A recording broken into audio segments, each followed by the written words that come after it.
big story of the week is the Farmer Andolan 2.0. As we bring you this show live, the protest is on day 4. It's a big protest, hundreds of tractors.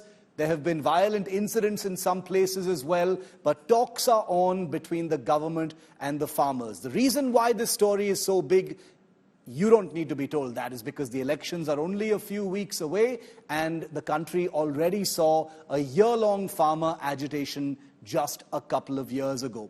The demand is for a legally guaranteed minimum support price for crops. And I'm going to start with Preeti. This is an issue that's already become contentious. The technicalities of what is on has also been suffused with a great deal of politics, machinations, conspiracy theories about what this is really all about. Preeti, you first. You know, the way I look at it, Shiv, the fact is the story's become big, like you pointed out, not primarily because elections are around the corner. The story had become very big the last time around, and there were no elections around the corner at that point of time.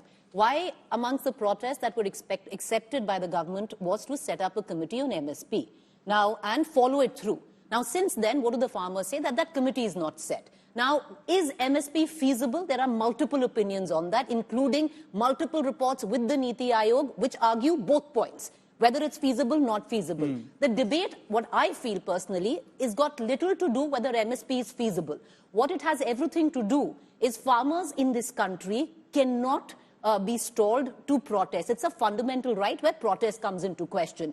Not just that you are actually laying out concrete barricades, you are putting nails on the road, you are, you're doing what you can from this mass to stop the protest. To stop the protest. But the sheer fact that on farmers, you are using tear gas, which is being dropped by drones, which is practically what Israel does. You are using lathis. You are using the full force of the state in terms of water cannons. You are using rubber bullets.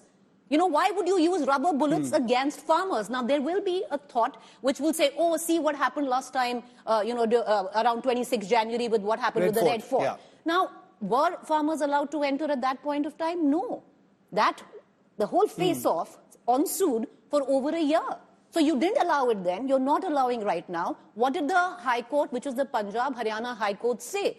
That whatever that the demands might be, you cannot stop protest. Okay. And for me, this is curbing fundamental rights. I just want to add one more point, Akshita. And that point comes from the fact of, you know, I do feel that there are so many ecosystems in place, and there is one which will now label them Khalistanis, but I think the new toolkit is anarchists.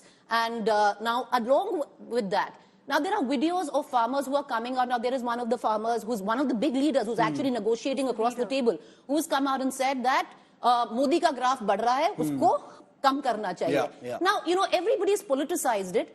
The fact is, these set of farmers, for them, they feel that the Prime Minister or this government isn't listening to them, right?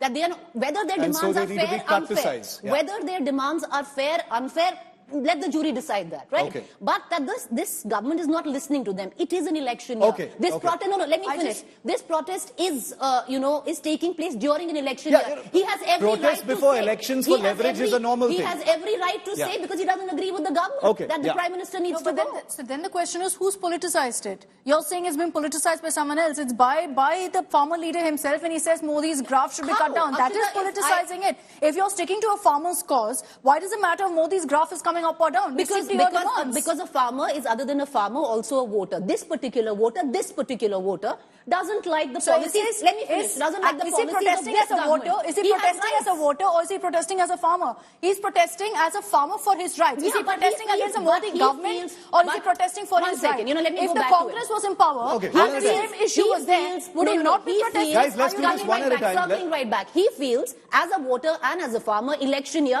that maybe not this government, the next government will listen to him. Are you telling me that if the Congress was in power and this was a scenario where the MSP law wasn't there, he'd be okay with it? What? No, because as a voter, he's not supporting it? You are saying that. That's the problem with ecosystems. I'm asking you. That's the problem with ecosystems. I'm asking you. Of course not. He would have said the same thing. Okay, if he would have stood up and said that at that point of time, Manmohan Singh ka graph बढ़ रहा है. इसको क्योंकि इसको हटाना चाहिए. Gaurav, that would mean he doesn't agree with Manmohan Singh's policy. Exactly. Let me just separate because the two strands. Manmohan Singh is not the prime Because minister. he is politically inclined also. There will be questions about Everyone deputy. is We can't politically deny it. inclined, yeah. We can't Everyone is deny it. politically But inclined. he's also then, there will be questions, but well, that's the reason he's protesting. And secondly, the issue that Preeti raised about, the right to protest. I very much agree that in a democracy, they have the right to, say what they have to. They have a right to hit the streets. They have a right to protest. But what about the right of also every person in the National Capital Region who was struggling to commute as a result of this protest? If you didn't barricade it, you'd have them out on the streets. People are struggling as a result of this protest. We've seen it in the last 4 days.